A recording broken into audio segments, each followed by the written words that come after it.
how the NBA continues to make scoring easier. The men in green, the Milwaukee Bucks, that's Alcindor against Bellamy. No basket, says Richie. Oh! Moved into it. Yes, you heard that correctly. Back in 1970, this was an offensive foul for leaning into the defender. A few decades later, a more aggressive version of the very same play had become a defensive foul. That's How did tough. we go from punishing the offense for initiating contact to rewarding it? Why was this play called a travel back in 1990 on Charles Barkley? But in last year's playoffs, this Al Horford hop, skip, and a jump netted 2 points. Oh my gosh. And how in the name of basketball have we somehow ended up with plays like this leading to free throws for offense? This is too fast. I wanted to do 1.25, but it's just too fast. Like, I'm forcing it at a certain point. A number of major rule changes have helped the NBA evolve. The implementation of the shot clock sped up the sport, the widening of the lane stopped big men from camping out under the basket, and of course, the three-point shot led to today's pace and space revolution. League-wide offensive efficiency steadily improved in the 1960s and 70s until the implementation of the three-point line in 1980, where efficiency leveled off for about 2 decades before defenses pushed it back down at the turn of the century. We'll talk about why in a second. In the 2000s, offenses improved again, and in the last 5 years, we've seen an offensive explosion. These changes are often credited to strategic improvements like cutting out long two-point shots or an expansion of the talent pool that now features more international stars. But the rules, and sometimes just the enforcement of rules, has morphed in a way that makes life easier for the offense. Take something as basic as dribbling. We probably take it for granted today, but ball handling rules were more strictly enforced in the earlier days of the league, which made it impossible to dribble the way most players do now. Originally, they were supposed to dribble with their hand on top of the ball, and they couldn't let the ball sit up and rest in their palm, which slowed down or paused the dribble. Versions of these limitations are still in the official rule book today, although the language now allows a player to put his hand under the rock as long as he doesn't carry it. Here's a slick in and out crossover from 1973. Notice the right hand facing down, and then the left hand comes under the ball on the last dribble, and that's a carrying violation. Here's another. That's crazy. Yeah, we can't. I feel like people today talk crazy about players back then, but like they ain't never seen nothing like Kyrie. There will be no Kyrie in this generation. You got to remember that. There will be no James Harden, bruh. James Harden wouldn't even be an NBA player. They call and travel him so much. Paul George, LeBron, like you gotta give respect, bro. And I never really thought about that, like, you know, because the way they were dribbling back then, it's not necessarily that they couldn't. They never got the freedom or the opportunity to try to do new stuff. So I feel it. From 1978, where Julius Erving seems to just fumble the ball, but those were stricter times. Since pausing and cupping the ball is easier, players have been pushing the boundary. Imagine Dr. J doing a hezzy on a fast break. Hezzy cross. Crazy. For decades. Here the hand is just slightly on the side of the ball with a minor wrist turn, and Erving gets away with a similar technique, turning the ball from its side before detonating on some redhead. By the 80s, this slight cupping and rotating of the wrist was no longer called a violation. That meant the hand could sneak lower and even under the ball occasionally for better control, which meant that players could sometimes carry it without a whistle, in this case pushing the ball mid-flight to execute the crossover. By the end of the 80s, the best dribblers were able to get underneath and turn the ball like this for maximum control, and so normal dribbling in the 90s involved more of this turning and controlling of the ball, sometimes even cupping it. With the hand underneath it, players could pause the dribble a little more. Chauncey Billups actually scoops the ball upwards after restarting his dribble, then pauses it on the hesitation before carrying it across his body with the crossover, which would have been a whistle in prior eras. some additional cupping and pushing has been normalized in recent years, and now most players dribble with their hand underneath the ball to turn it and control it, and those plays are becoming more common without being called for a violation. So we've gone from this to this in about half a century without the actual rules really changing. Many of these dribbles are in violation of the rule book, but in effect, they're legal today because the whistle is never blown. Right. This has also happened with traveling, where players used to be held to 2 strict steps after releasing their last dribble. But today things are a little different. Oh, hell nah. Dribble. Get the hell out of here, today bruh. Things are You get to gather. 1, 2, 3, you traveled your ass off. In the 70s, there were traveling calls that don't look like travels anymore.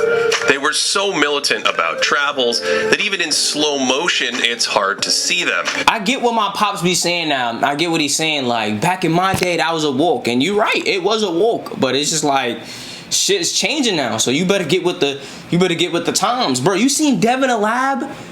Devin Alab be, bro, I don't care what nobody say. Bro, he be having a rock like this. What is this? I'm supposed to guard that. And then we going jack, oh, he got a crazy hezzy. No, Dev is nice, regardless of whether or not he be carrying, but like, bro, I'm calling carry. Like, bro, at what's really up? Like, what's really up? Cause now we can really do anything. Cause they really all be carrying. So it's just like, I don't want to hear no travel. I don't want to hear nothing. Like, cause we really bending the rules. Like, but we getting to the point where that shit about to break. Like, bend but don't break. But you doing, like, it's about to snap, bro. Like, at a certain point, you can't do this and then skip and call out a hezzy, a deadly hezzy. That's crazy. Magic Johnson's right foot takes a step, then his left, then I guess his right moves 3 inches, and I think the replay officials at the time would have said it was the right call. Here's a play from 1972 that isn't a travel under any interpretation, but it was called nonetheless, and even in we gotta put more respect on these players, bro. Real talk. Like, if they really got the freedom to do what players today can do, it will be different. It really would be different, but nobody talks about this. See, this is the problem that I have in part with the older generation. People will say, oh, you know, this, that, and the third, but they won't bring the proper context. They won't say, players today, you couldn't take those extra steps. Those extra steps to get you open space or, you know, initiate contact, it's not the same. Like, so that's why I feel like the disconnect is. Like, I feel like at a certain point, it just kind of feels like you're talking, because you're not really saying anything like of evidence. Like, you're saying Pistol Pete was better than Kyrie. I don't know, but he might have been, though. Being with the rules that Pistol Pete had to play with, he might have been better or as good as Kyrie. Let's be realistic. I get it.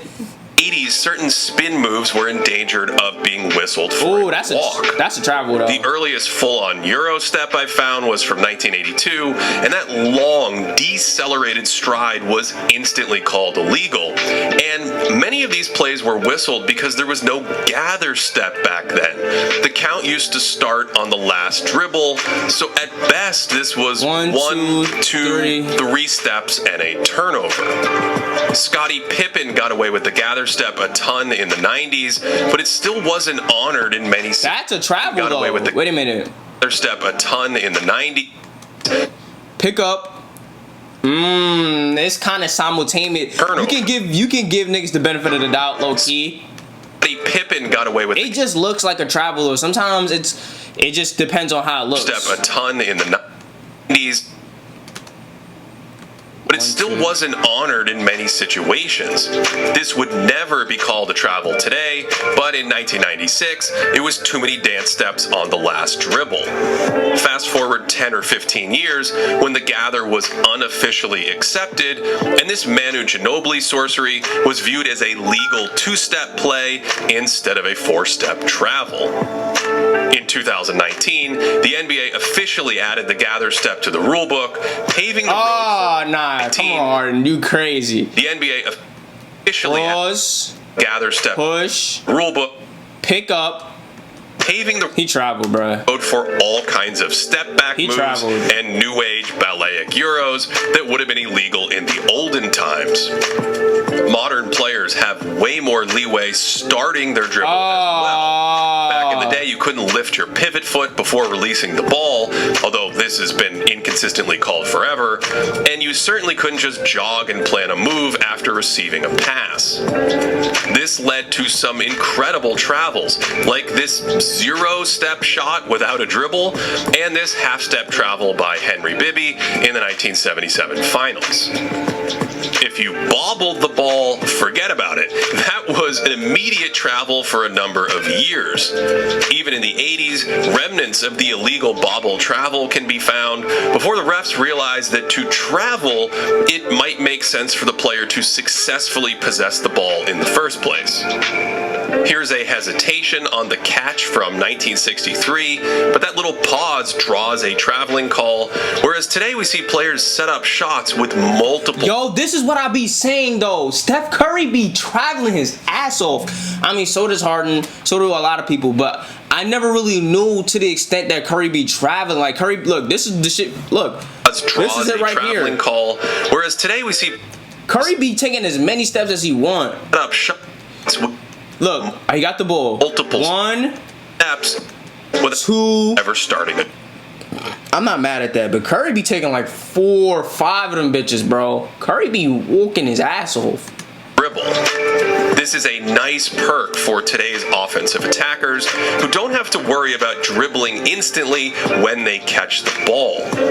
These looser and looser interpretations of ball handling tactics not only help offensive players, but they make the missed calls even more extreme, sometimes leading to 3-step or even 4-step travels without a whistle being blown. That's insane. The loose interpretations don't stop there, though. The entire concept of in the act of shooting has expanded. Nah, man, we gotta put more respect on these dudes' names.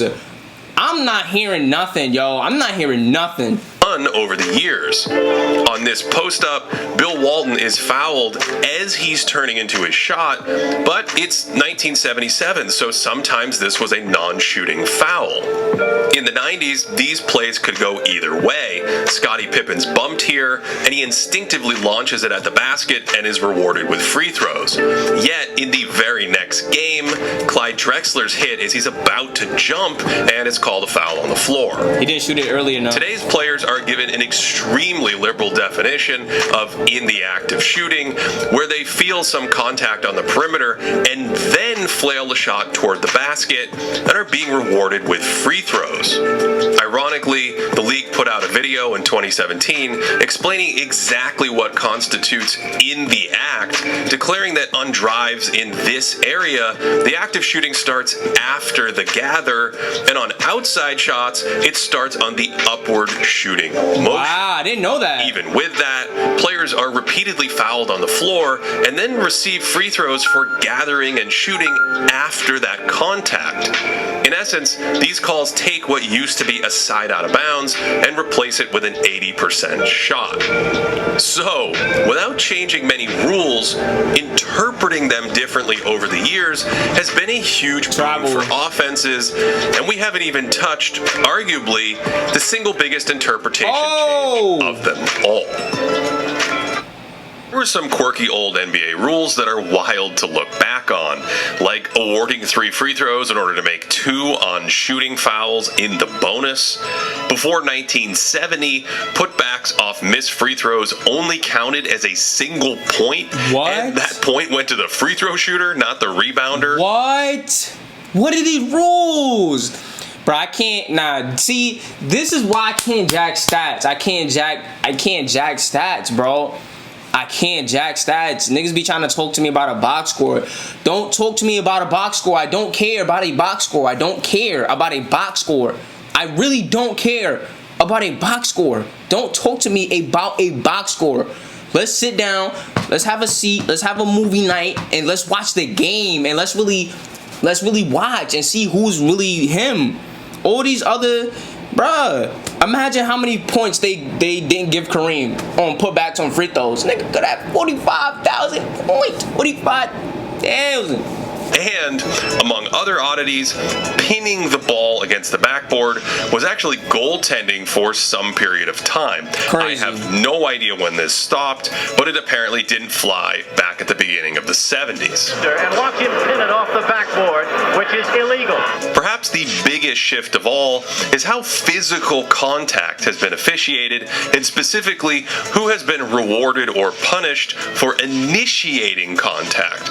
This is an offensive foul because the attacker lowers his shoulder into the defender, even if there isn't a ton of contact. In the 60s and 70s, offensive players didn't even have to make contact. Just the act of leaning in or jumping into a defender could draw an offensive foul. That meant it was common for offensive fouls to be called when defenders slid in front of the ball without falling over. Today, this would be a no call, but in 1971, Walt Hazzard was whistled for dipping his shoulder into the defender who beat him to the spot. It didn't matter if the defender kept moving or even jumped. There was simply little tolerance for the offense jumping into defenders and initiating contact. This might not look like a defensive foul, but that's because there was less physicality in general during that era. Defenders would arm bar and hand check, but the slightest nudge or bump could be called a foul. The 60s has this reputation for being tough and rugged, but there wasn't much contact allowed in space and with the ball.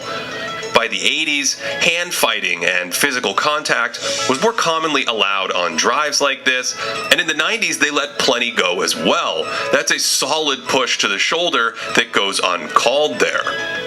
Physicality probably peaked in the early 2000s, where there was a ton of contact away from the ball at times, and some of these contests felt like rugby matches instead of a basketball game. Oh my God. There was plenty of contact allowed on the ball as well. This is why they started fighting, bro. This is why they threw hands. What is this possession? This is foreplay for fighting right here. That goes uncalled there. Physicality probably peaked in the early... Look at this. Bump, move, push, push, push. My hands are up. Elbows to the chest. Then we repost. That's tough. There was plenty of contact allowed on the ball as 65-61 in 3 minutes left in a fourth quarter game is actually crazy. I'm going to be honest. After this ruggedness ground scoring to a halt, the league made a concerted effort to give perimeter players more freedom of movement.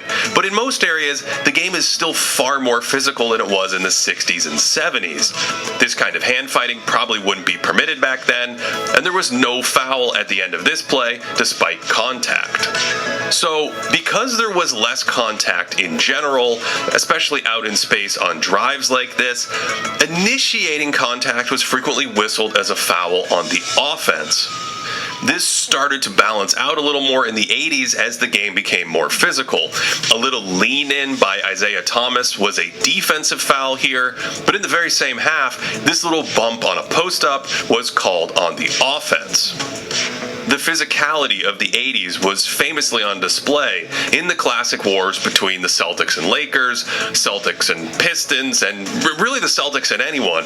But by the middle of the decade, leaning in like this could still be called on the offense, like it was here. It could be a no call, like this Isaiah lean in. Note the defender thought he was the one fouled. And those little shoulder drops could even be defensive fouls if the angles weren't so clear cut. By the 2000s, it was common for these plays to be non-calls, and by 2010, we started to see the defense regularly called for fouls when the offense barreled into them. That prompted this prescient quote from Jeff Van Gundy during the 2008 playoffs. When the offense is allowed more contact than the defense, it's wrong. It's like if you're in a legal guarding position, if the offense brings it into you, it's no call or an offensive foul. In recent years, fouls are now regularly called on the defense after the offense initiates that contact. This happens a lot on drives, dropping a shoulder into the defender to create contact, and often earn the offense free throws. Oh my gosh, what is that? Shoulder into the defender. But I guess technically that is a defensive foul. Create But did he not lower the shoulder? This happens a lot on drives, dropping a shoulder into the defender to... Nah, he extended though. That's my thing. He extended. Tapped. Look at the elbow. Happens a lot on drives. Look at the elbow. Look at the elbow. Nah, it's Giannis. So any 50-50, we going Jack Giannis. Create contact and often earn the offense free throws. God damn. Sometimes this comes in the form of veering back into the defender, running alongside the ball handler, although the league made it a point of emphasis to call these offensive fouls in 2022. But there were no shortage of defensive fouls this year for offensive players leaning in while running alongside defenders. Another popular way to create contact is up faking and then jumping into defenders. Again, the league made it a point to revert these back to being called offensive fouls in 2022 because shooters were essentially throwing defenders off balance and then launching themselves into them like they had a bullseye on their chest. Even after those points of emphasis, we still saw a ton of plays where the offense hurled itself into the defense and then earned free throws. And dribblers can still target a moving defender in space and bounce into him and head to the charity stripe. Compared to prior decades, this is still a massive philosophical shift. That's where tough. the offense is rewarded for dropping the shoulder into... I need that in my bag, though. I don't know when to drop the shoulder, though. ...the charity stripe. Compared to prior decades, this is still a philosophical shift, where the offense is rewarded for dropping the shoulder into the chest of the defender. A play like this probably is an offensive foul in the 1980s when Joel Embiid drops his shoulder and then discards the defender with the off arm. And there might have been a second foul dipping into his chest, but Grant Williams is so freakishly strong that he just holds his ground. And in today's game, this is called a defensive foul. Using that off arm on the defender is a major part of this story. Devin Booker karate chops the defender's arm out of the way here before driving into him for a foul. But this used to be called an offensive foul. Watch the swipe with the left hand here that's called on the ball handler. Officials were incredibly quick to whistle offensive fouls on any advantage with that off arm. Phil Jackson's right arm was called for clearing space on this hook shot, and even just briefly extending an arm to hold off a defender could be called an offensive foul in the 1970s. In the 80s and even 90s, officials were still on the lookout for off-arm techniques. But at some point in the 2000s, as more physicality was allowed, offensive players could do more with their off-arm without having it called. Watch Steve Nash's right arm keep the defender at bay. So it's really hard to say who was better at basketball because basketball wasn't even the same basketball that niggas playing today. It's like, yeah, you can say LeBron is better at basketball than Bill Russell, and he probably is, but like whatever. But it's just like, it wasn't even the same sport for real. Like, it was not even the same sport. So it's hard to judge. Like, it's really hard to judge how players would have did in different eras. And instead of a foul, it's a layup. By 2022, the scales had tipped enough for this play to be called a defensive foul on the defender's face. And no, there was no whistle on that little body bump beforehand. And yes, this call was upheld on replay. Compare that to Milwaukee's other MVP, who was immediately whistled for an offensive foul on an almost identical play a half-century earlier. Today, little shoves and whatnot are frequently let go, whereas in the 90s, it was more common to see an off-arm foul called on the ball handler. Offensive players today are initiating this contact and using it to create space. There's no call on this one, although officials are definitely calling some of these backhanded shoves offensive fouls as well. James Harden, in particular, uses a bent off arm to drive into defenders and create space, and he almost never straightens the arm when extending and pushing away from defenders. That serves as a kind of shield, again, initiating the contact and sometimes pushing off. Here's a great view of the technique where he's delivering a blow with the bent arm, and this one was... Nah, that's crazy, Harden. You wildin'. View of the technique where he's delivering a blow the arm, and this one was actually called on Harden. But most of the time, keep the arm bent.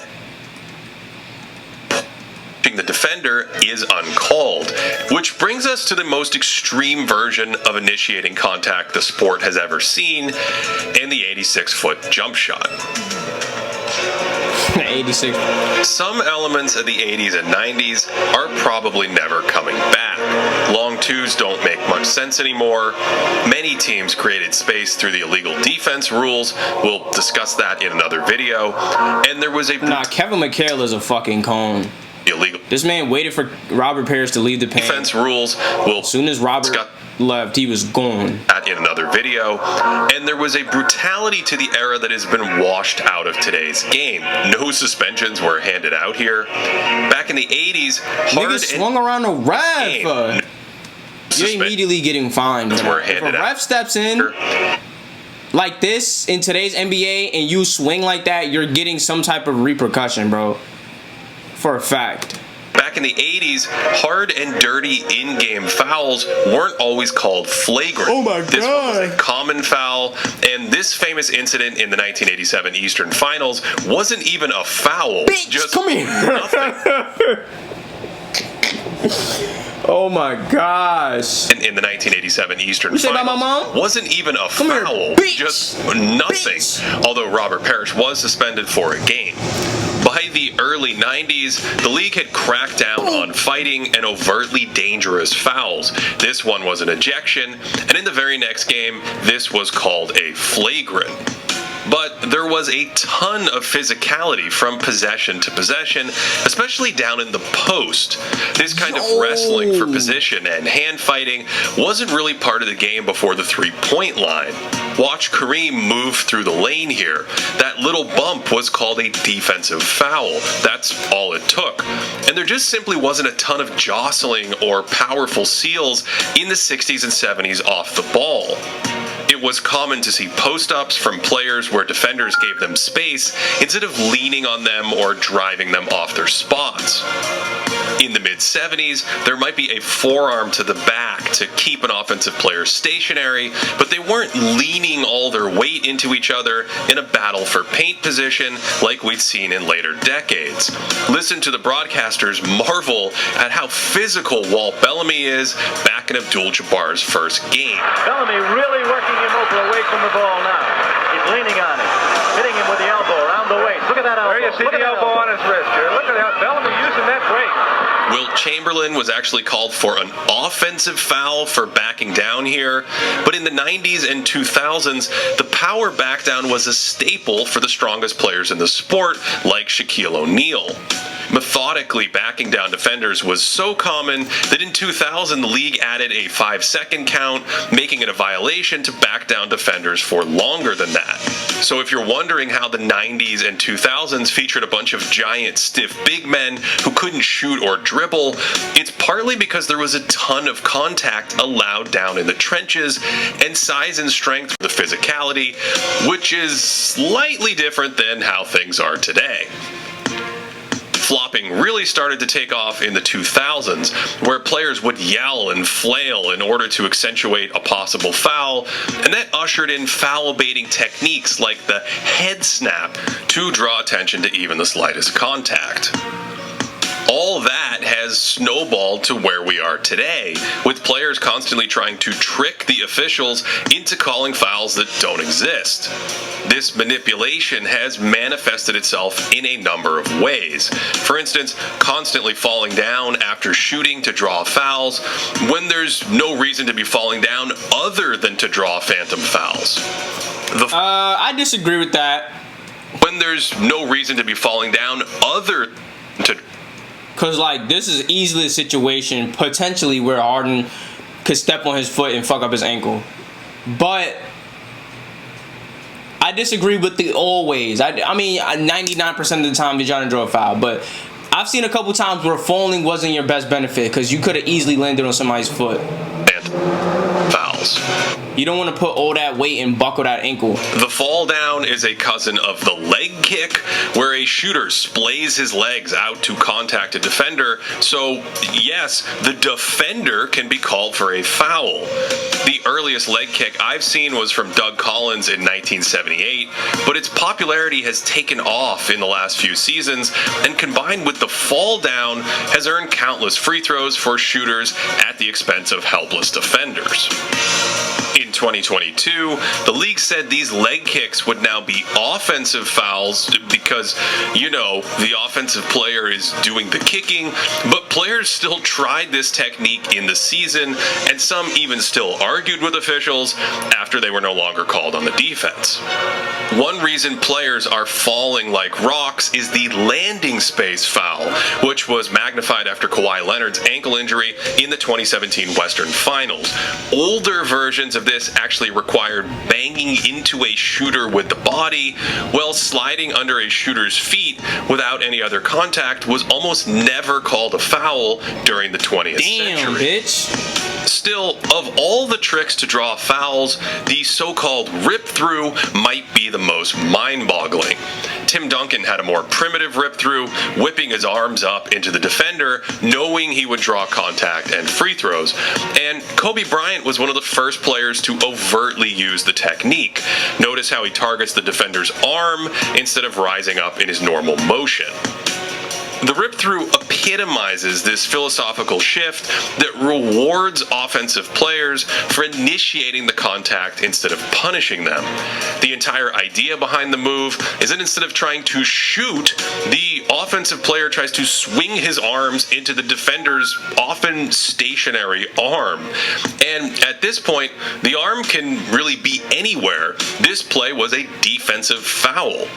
Trae Young feels the defender getting close, so he just rips and flails to draw a call.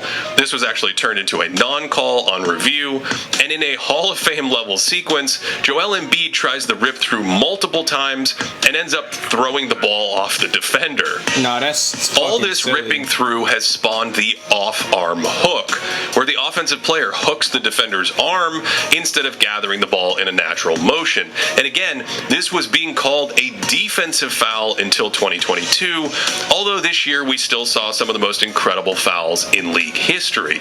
Harden trips and rips into the defender while falling over, and ladies and gentlemen, that earned him 2 free throws. To say we've come a long way from the days where this was called an offensive foul feels like an understatement. Players are now playing with their hands literally clasped behind their back to take away the target of the rip-through. If we look at shooting fouls per 100 two-point shot attempts, we see a big jump in 2005 when the league relaxed contact on the perimeter, and then a fairly steady ratio until the 2020 season when shooting fouls spiked in the bubble and have remained incredibly high.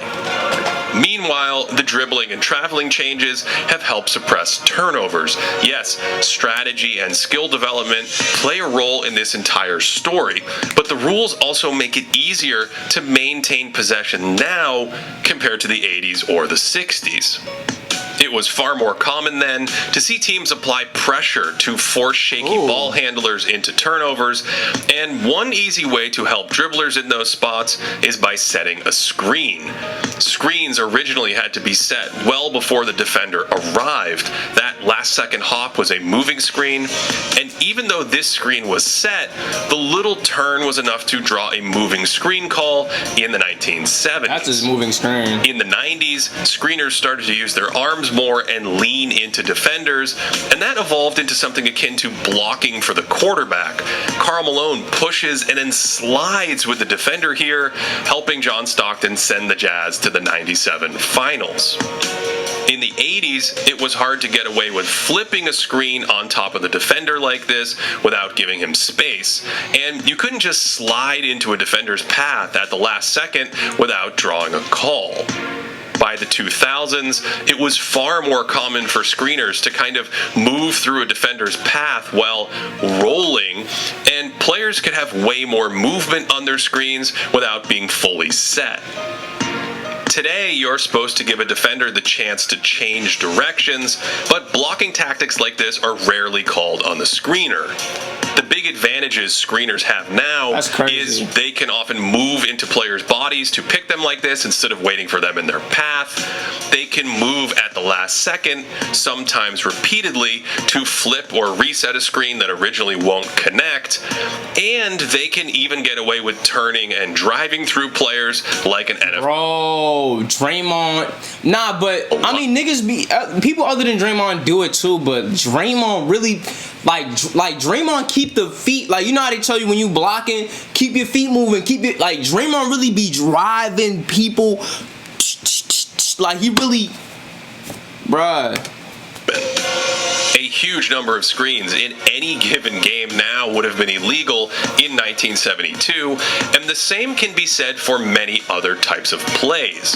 A play like this in a prior era could have been called a travel, then an offensive foul for pushing off, then a travel then for a travel shuffling again, the feet, then an offensive. Oh my God, he traveled! Fuck that! An offensive. He actually traveled though. Off, then a travel. Step back. He's playing. This is his pivot right here.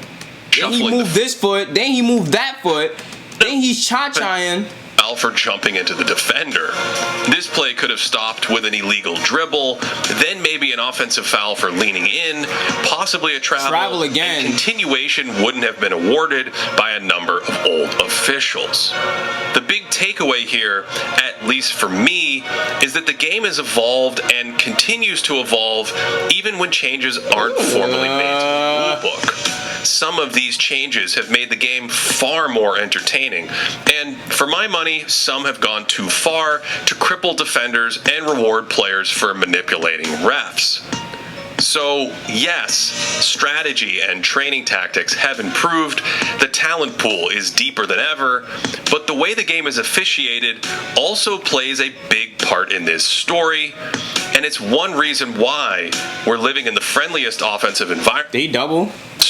Curry doubles a lot, and he gets away with it. And it's one reason why we're living in the friendliest. That wasn't a double, though, but offensive environment the NBA has ever seen. To support this channel, check out Patreon. I kind of like the way the game is officiated today as a player. And when I play basketball, I do like the rules that are in place. I do like certain rules that are in place. I think it causes you to think more.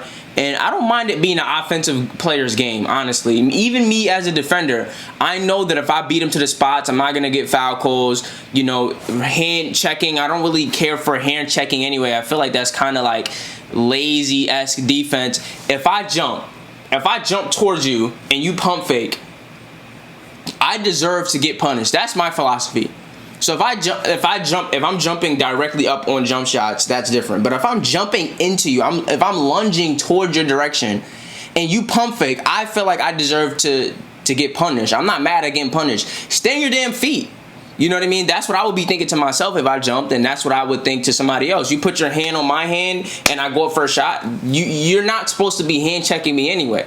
So as a defender, I'm like, all right, I'm going to keep my hands off. If I do touch him, make sure you get that hand off before he goes up for a jump shot. It's just, I mean, maybe because I grew up in it, I'm a fan of it. You know, the gather step, I'm a fan of the gather step too, because it also prevents guys from getting injured.